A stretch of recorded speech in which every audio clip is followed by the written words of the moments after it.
নমস্কার, আমি অ্যাস্ট্রোলজার কৃষ্ণ মুখার্জি। আজ আমি আপনাদেরকে বলবো কর্কট রাশির মানুষদের চরিত্র কেমন হয়। কালপুরুষের চতুর্থ সন্তান কর্কট রাশি, চন্দ্রের একমাত্র অবতার। শাস্ত্রে চন্দ্রকে মায়ের সাথে তুলনা করা হয়েছে। কর্কট রাশির মানুষেরা যতই রাগী ও কঠোর স্বভাবের হোক না কেন, এদের ভিতরটা ততটাই নরম। দয়া, মায়া, মমতা, ভালোবাসাই ভরা থাকে। চন্দ্রের যেমন কলঙ্ক আছে, ঠিক তেমনি কর্কট রাশির মানুষের জীবনে বদনাম ও অপবাদ কলঙ্ক বয়ে নিয়ে বেড়াতে হবে।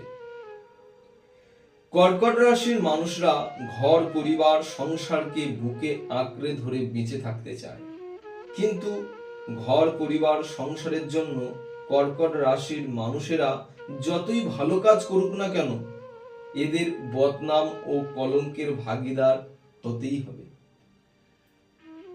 সমাজ, সংসার, মানুষ এদেরকে বোঝে না।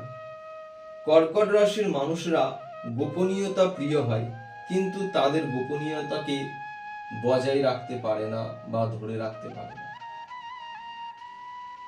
কর্কট রাশির মানুষেরা জলতত্ত্বের প্রকাশ থাকার কারণে বাস্তবের থেকে স্বপ্নের জগতে বা কল্পনার জগতে জাল বুনতে বেশি ভালোবাসে।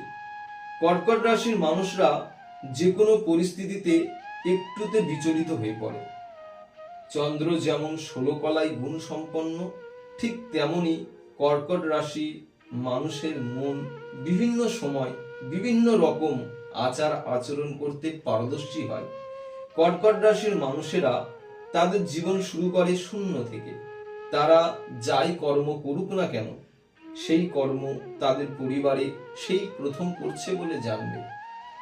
রাশি লগ্ন পীড়িত হলে কর্কট রাশির মানুষরা নিজেদেরকে বড়াই করতে থাকে এবং সমাজের চোখে তারা হাসির পাত্র হয়ে ওঠে।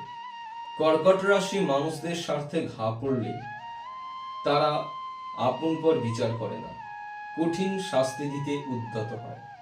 সেটা হয়তো 1 মাস বা 1 বছর। অপমানকে বুকে চেপে নিয়ে তারা অপেক্ষা করতে থাকে সঠিক সময়ে।